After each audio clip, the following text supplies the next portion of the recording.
Doa tersebut semua ibadah orang tidak akan Allah kurang sedikit pun akan mengalir kepada orang yang bersedekah.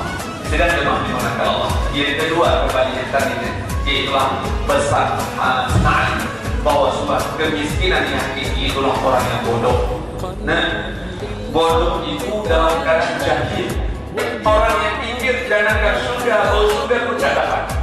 Orang bodoh yang itu kita semuanya. Yang sombong itu siapa? Milik Allah.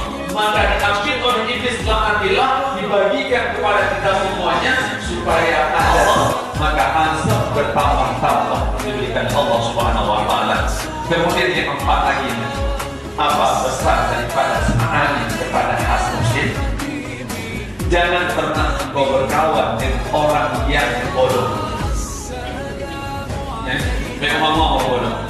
Allahumma inna nas'aluka ridhaka wal jannah wa na'udzu bika min sakhatika wan nar. Allahumma innaka 'afuwwun karim halimun tuhibbul 'afwa fa'fu 'anna ya karim. Allahumma ighfir lana dhunubana wa lana ya Allah salatan maqbulah wa la taj'al salatana ya Allah salatan mardudah. Allahumma ij'al du'ana ya Allah du'aan maqbulah wa la taj'al du'ana ya Allah du'aan mardudah. Allahumma tawbatan mardudah. Allahumma ij'al siyamana ya Allah siyaman maqbulah wa la تجعل صيامنا يا الله صياما مردودا. ربنا هب لنا من ازواجنا وذريتنا قرة اعين واجعلنا للمؤمنين الفاتحة.